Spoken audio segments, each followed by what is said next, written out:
What's up, YouTube? My name is Big Boy National TV. Welcome back to my channel. And tonight I'll go on my WWE Smackdown review and highlights. So if you guys are new to the channel, make sure you guys please full watch the video from start to finish. Hit that like button, subscribe to my channel for more arrested content along with 3K watch hours. Follow my social media down below in the description. And let's get started. All I gotta say was Smackdown tonight. It was a good show, and I enjoyed the show for what it was. It says Smackdown was live from Colonial Life Arena in Columbia, South Carolina. Commentary tonight were Wade Barrett and Corey Graves. I'm just asking, where was Michael Cole at? We didn't get Michael Cole tonight, so that's all I gotta say. But I hope Michael Cole shows up next week. Alright. WWE SmackDown kicks off with the Crown Jewel World Championship being entered into the arena by security. We see clips of last week's show involving Roman Reigns and Jimmy Uso fighting the Bloodline. We see clips of Raw with Jimmy trying to convince Jey Uso to join them, but Jey Uso refused. So we get the Bloodline and Jey Uso. This was a fun way to kick off SmackDown. The Bloodline come to the ring and loud chant of OTC from the fans. Solo tells the fans to acknowledge him, but they boo Soul Sakura. A loud boo Solo sucks chant, and Solo tells them they are looking at the pres, the presence and the future. He says they are looking at the bloodline and the tribal chief. Soul Sakura says he is the man. He is the man who created a bigger and stronger family. He created a bigger and stronger bloodline. He says Roman and Jimmy Uso can't do anything about it. He says even Jey Uso doesn't want anything to do with them. The fans chant yeet. He tells them no yeet. He says that the beat downs on Roman Reigns will continue unless comes down to the ring by the end of the night and acknowledge him. Jey Uso music hits and he shows up in between the fans. He walks down the steps and gets into the ring. Jey Uso looks at Soul Sakura and tells him it has been a minute. He tells him he promised he is not here to fight because he still cares about him and he is his little brother. Jey Uso tells him that Jimmy Uso and Roman Reigns are not here yet and he came out to talk to him one on one. He asks Soul Sakura to think about what he is doing to the family and the bloodline. He says no one has bigger issues with Roman Reigns than he does, but dividing the family is not it. He left to be his own man. He became the Intercontinental Champion. Jey Uso tells him that fighting over the Eula Fala is not it. That is earned, not taken, and Solo knows better. But if he wants to end Roman Reigns' power, to do it, but not to divide the family while he does it. Solo asks him he Solo asks him if he is done wasting his time. Solo says he is not trying to divide the family. He is trying to unite the family. He tells Jey Uso to stop calling him his little brother. He tells he is his tribal chief now, and he will always have a place with Jey Uso and Roman Reigns in his bloodline. All he has to do is acknowledge him. Nobody's not going to acknowledge Soul Sakura. I don't. He says he doesn't want him to follow Jimmy Uso footsteps because look where it got him. He asked Jey Uso if he is in or out.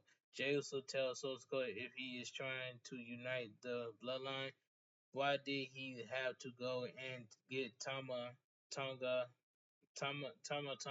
Loa, and Jacob Fatu?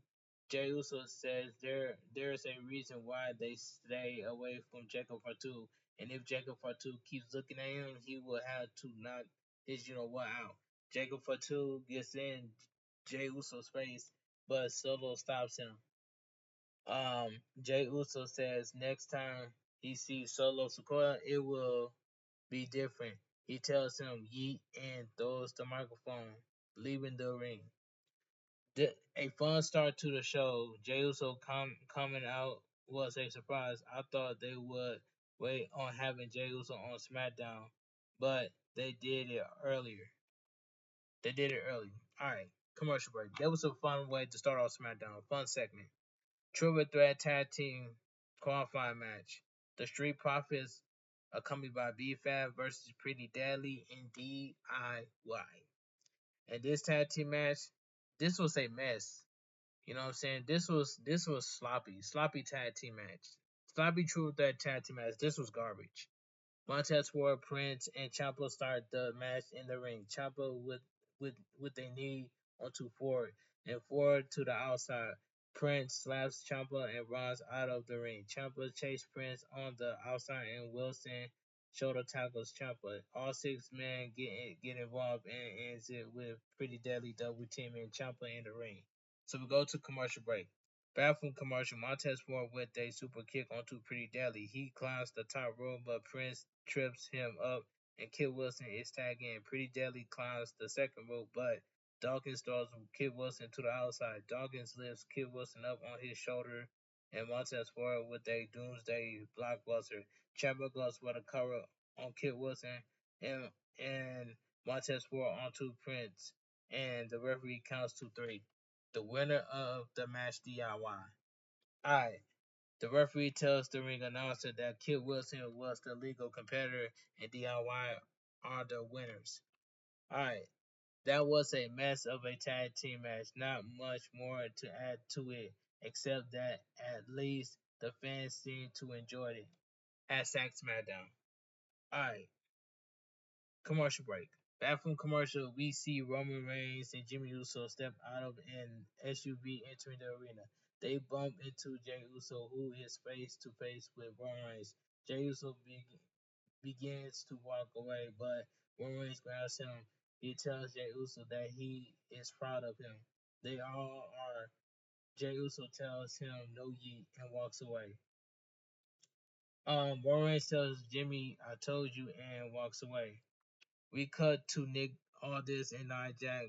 She is talking on the phone with Tiffany Stratton, and she mentions that Tiffany Stratton has the flu and their tag team match is canceled. Nick Aldis tells her that the match is not canceled. SmackDown has a deep talent roster, and for her to find someone else. In comes Candice LeRae. Nick Aldis makes the match, and Candice LeRae will be Nia Jax's tag team partner. Commercial break. All right, so we get Piper Niven Piper Niven accompanied by Chelsea Green versus Lash Legend accompanied by Jakira Jackson. And this was pretty good match. Pretty good match. The bell rings. We are underway. A shoulder tackle by Piper Niven and takes Jack down. Piper Niven goes for a splash, but Lash Legend moves out of the way. Lash Legend with a kick to the face, followed by a splash. She goes for the cover, but Piper Niven kicks out. Lash Legend runs towards Piper Niven, but Piper Niven picks her up and slams her. She goes for the cover, but Lash Legend kicks out. Piper Niven goes for a cannonball in the corner, but Lash Legend moves out of the way. Lash Legend lifts Piper Niven up on her shoulders, but Piper Niven lands on her feet. Piper Niven runs to the ropes, but Lash Legend body slams her. Chelsea Green gets on the ring apron and distracts Lash Legend. Jakira Jackson throws Chelsea Green into the barricade. Piper Niven throws for the splash, but Lash Legend moves out of the way. Lash Legend lifts Piper Niven up and slams her face first onto the mat. She goes for the cover and gets the pin. The winner of the match, Lash Legend. A good but women's match. Probably should be used more serious, but should be going for the title. But they're going for the tag team run of Lash Legend and Shakira Jackson. Hashtag SmackDown. This match was this match was okay for what it was. I'm just gonna say it was okay for what it was. But I'm glad Lash Legend won. Commercial break. Back from commercial, Roman Reigns is sitting in his office and Jimmy Uso is next to him. He tells Roman Reigns he should talk to Jey Uso, and Roman Reigns it tells him if the wise man was here right now, this would be solved. He says he gave Jimmy Uso a shot and he tried, but it's time to do it his way. and he will fix it tonight. Jimmy Uso asks for asks him how is he going to do it, and Rowan says he is going to acknowledge Solo Sokoa. So we kick things over with next we go to Cody Rhodes. Cody Rhodes music hits. Out he comes to the ring. The Crown Jewel Championship is placed in the ring as Cody Rhodes makes his entrance. Cody looks at the Crown Jewel Championship and he says it's about who is going to be the first one. Many many what if what if the history of the sport, what if the NWA World Champion Harley Race faced the WWF Bruno Sammartino? What if AWA Nick Back Bockwinkel face off against Ric Flair? What if WCW Bill Goldberg face off against Stone Cold Steve Austin? He says at Crown Jewel there will be a defining crown champion. He says Gunther can chop a tree down with his hands, and most men are terrified of Gunther, but he isn't. And even if it was, he would bet against himself. He says to look at the belt. It's one of the most beautiful design title belt in history of the sport, but beautiful is skin deep. Over the last 2 years, he and he and the fans have gotten to know each other. When he comes back, he wanted to take the John Cena schedule, and they did take it and add to it. But it is almost skin deep. The real reason he thinks he is leaving Crown Jewel as champion is sitting at home right now.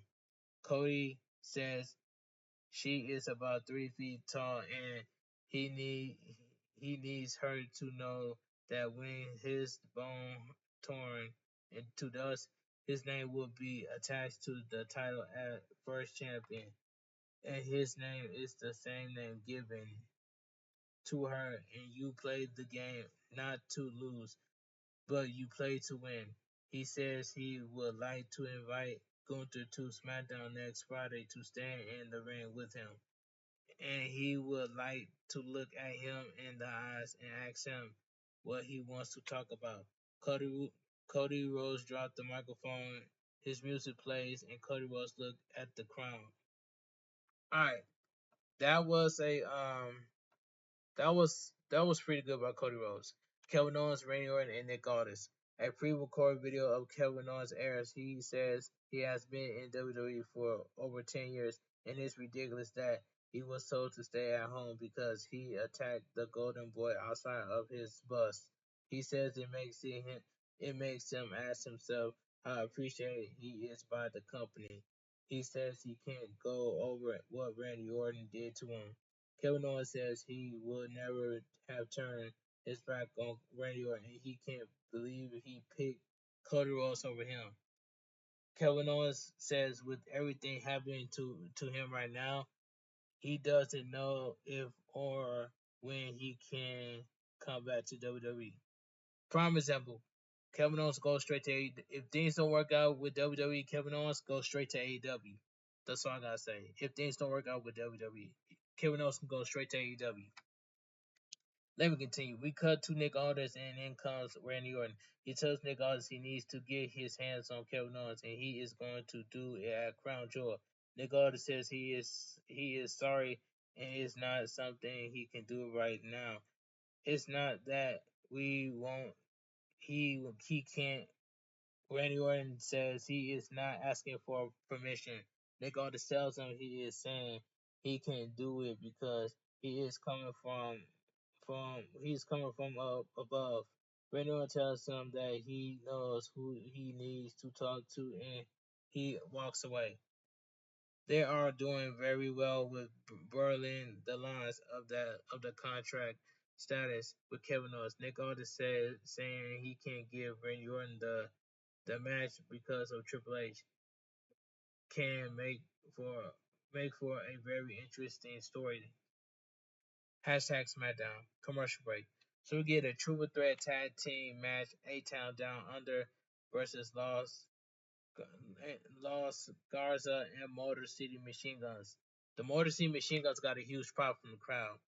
And this match right here, this was this was a quick tag team match. But the bell rings, we are underway. Garza and Grayson Waller go after Chris Sabin, but Chris Sabin with elbow to the face. A crossbody off the top rope onto both men. Chris Sabin with a tornado DDT onto Grayson Waller, and both men fall to the outside. Alex Shelley is tagged in a double baseball slide onto Grayson Waller and Garza. Humberto and Austin Theory get in the ring, and they are thrown to the outside of the ring. Motor City Machine Guns double team Grayson Waller. Alex Shelley with an arm bar onto Grayson Waller. He runs to the ropes, but Grayson Waller with a right hand. Commercial break. Back from commercial, Grayson Waller with a clothesline onto Garza on the outside of the ring. Grayson Waller runs and rolls into the ring, but Alex Shelley hits him with a kick. He grabs A-Town Down Under and hits them with a double DDT. Garza grabs Alex Shelley, but Alex Shelley with a jawbreaker. All 6 men fight in the ring, and Austin Theory is tagged in. He hits Angel Garza with a drop kick, and he drops Humberto neck first onto his knee. Alex Shelley with the atomic drop, and Chris Sabin with the clothesline. Alex Shelley is tagged in and hits a splash onto a neck breaker. Alex Shelley goes for the cover and gets the pin.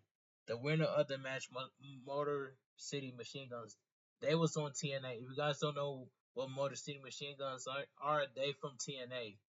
They from TNA wrestling. All right. This was a quick tag team match. Byron is backstage with Andrade and Carmelo Hayes. Both men begin to fight, and WWE officials break it up. Nick Aldis gets involved, and he tells Carmelo to leave. So we go to commercial break. All right, next match we get Nia Jackson, Candice LeRae, accompanied by Indy Hartwell versus Naomi and Bayley. And this tag team match right here, I got bored watching this tag team match. This match was boring to me. The bell rings were underway. Nia with right hands, and she slams Bayley into the corner. Candice is tagged in, but Bayley with a forearm onto Candice, followed by a snapmare. Naomi is tagged in, and she goes for the cover, but Candice is tagged in. Naomi runs towards Candice, but Candice trips her up, and Nia is tagged back in. Naomi with the right hand, but Nia throws her away. She goes for the cover, but Naomi kicks out. She throws Naomi to the ropes and lands a spine buster. A senton by Nia. She goes for the cover, but Naomi kicks out. So we go to commercial break. Back from commercial, Bayley and Candice LeRae in the ring. Bayley with a sunset flip, and Candice LeRae hits the turnbuckle. Bayley goes for the cover, but Nia breaks it up. A kick by Naomi onto Nia. She slams Nia head first onto the mat, and Nia falls to the outside. Naomi with a suicide dive onto Nia on the outside of the ring. Bayley runs towards Candice, who is on the outside, but Candice with their right hand. She gets on the ring apron, but Bayley trips her up and throws her into the ring. Candice distracts the referee, and Indy Hartwell throws Bayley into the ring post. Candice with a moonsault off the second rope. She goes for the cover and gets the pin. The winner of the match, Nia Jax and Candice LeRae. I was surprised that Candice LeRae won the match. I was surprised by that. But that was a quick match. Nia gets in the ring, confused but celebrates. Byron Saxton is backstage with Nick Aldis. He says next week it's Carmelo Hayes against Andrade, and LA Knight will be the special guest referee. In comes LA Knight. He says that next week you think you are signing up for a match for the United States title, but you're set up for a factory reset. Roman Reigns music hits, and now he comes to the ring. Commercial break. So LA Knight's gonna be the special guest referee next week. I think LA Knight is going to screw over Carmelo Hayes. That's all I can say for next week. Roman Reigns, Solo Sikoa, and the Bloodline. Back from the commercial, and Roman Reigns is in the ring. The fans chant OTC. He tells the fans maybe for the last time to acknowledge him. Solo music hits, and out he comes. Solo gets in the ring, and Roman tells him that earlier in the night, Solo told Jey Uso that their family is stronger now. He had told Jey Uso that the bloodline was stronger now. Roman Reigns says he doesn't see it. He doesn't see anything that tells him they are better off. They're better off now. Better off now. If anything, they are divided and broken after everything they went through in the spring, everything they lost through the summer, and they stand there divided.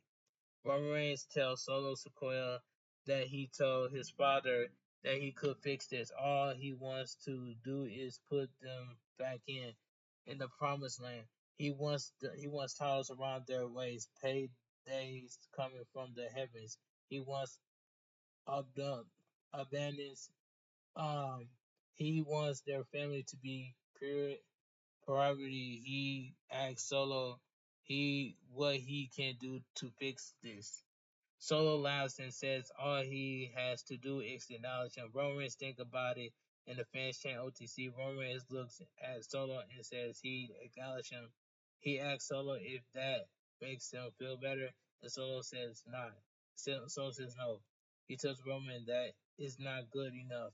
He needs to acknowledge him as his tribal chief. Roman Reigns look at Solo and the fans chant no. Solo tells him he needs him to acknowledge him as his tribal chief, or else. Roman Reigns look at Solo and yells, "Or else what?" Solo says he knows it. Roman Reigns has never changed. He always wanted the Yulo follow, and since Roman Reigns never changed, he will never change either. So Sikoa snaps his fingers, and out comes the bloodline, holding Jimmy Uso. Solo Sikoa goes for a right hand, but Roman Reigns Solo Sikoa goes for a right hand, but Roman Reigns with right hands, and he throws Solo to the outside. In comes the bloodline, and he knocks them down. Roman Reigns with their clothesline onto Jacob Fatu. Solo gets in the ring. He and he is with he is with a Superman punch. Roman Reigns grabs the Yulo Fallen as he is about to wear it. So Sikoa hits him with a low blow. The bloodline stomps on Roman Reigns and beat him up in the ring. Jacob Fatu with a jumping DDT. Solo hits Roman with a small spike. He grabs Roman and hits him with another small spike. The bloodline stands in the ring and Smackdown goes off there. That was a solid ending to hashtag Smackdown. No Jey Uso to help them, and they will drag this on some more. A good SmackDown. It started with a Bloodline segment and ended with a Bloodline segment. Lots of tag team matches tonight, but storylines are advancing. A fun show. This was a this was a good show, but um the um the segment between Roman Reigns, Solo Sikoa, and the Bloodline. This was a this was a solid ending. That the segment was solid, and SmackDown goes off the air. All right, let me get my spin while I think about SmackDown. SmackDown tonight was a good show, but the ending was solid by itself. But anyway, if you guys enjoyed my WWE SmackDown review on highs, please give this video a big fat thumbs up. Comment down below what you guys think of SmackDown because it was a good show, but it had a solid ending to it. Hit that like button, subscribe to my channel for more wrestling content, and thank you guys so much for coming out to my double live stream for Fortnite and Dragon Ball Sparking Zero. I know I haven't, but I'm glad I streamed Fortnite yesterday, and then I streamed Dragon Ball Sparking Zero on my YouTube channel. I got some good clips of Fortnite and Dragon Ball Sparking Zero. Go check out my YouTube Shorts about it, and that's all I gotta say. But and I will post another YouTube short video after this video, and that's all I gotta say. But and yeah, that's all I gotta say. I want you guys to have a great night. Stay safe and always stay positive. Whoever shows up in my world premiere gets a very special shout out in my chat. And that's all I gotta say.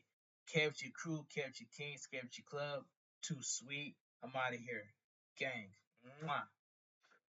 Bang. Too sweet. Gang.